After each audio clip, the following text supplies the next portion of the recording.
Masya Study Stars, a tips power to level up.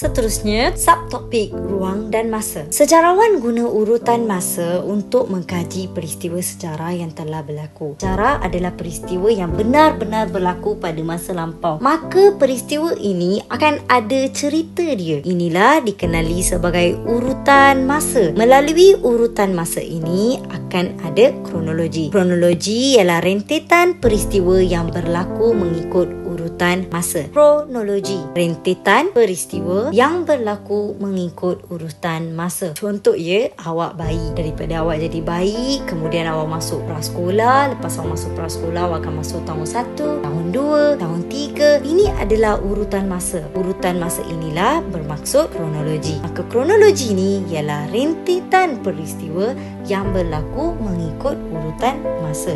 Konsep masa dibahagikan kepada dekad, abad dan alaf. Dekad 10, abad 100, alaf 1000. Ingat, dekad dekat, so 10. Abad ada 2 A, maka ingat 100. Alaf like a magician. So F tu melambangkan 1000. Konsep masa ini juga dibahagikan kepada zaman sebelum Masihi, dikenali sebagai SM, dan zaman Masihi. Pada zaman Masihi ini kita boleh bahagikan kepada dekad, abad dan alaf. Nota ringkas, zaman sebelum Masihi dikenali sebagai SM, zaman Masihi dikenali sebagai M. M ni dibahagikan kepada dekad, abad, alaf. Dekad dekat 10 tahun, abad ada 2 A bermaksud 100 tahun, alaf panjang kan 1000. Ingat DAA, dah, dekat, abad, alaf. Tips kedua untuk ingat dengan cara yang betul ialah dekad 10 tahun, ingat perkataan the, 10. Abad, bayangkan A untuk A lot, banyak, maka jadi 100 tahun. Alaf 1000 tahun. Al bunyi macam all, semua tempoh sangat panjang, iaitu 1000 tahun. So ada 2 cara untuk ingat dekad, abad, alaf. Pilih yang mana mudah untuk anda.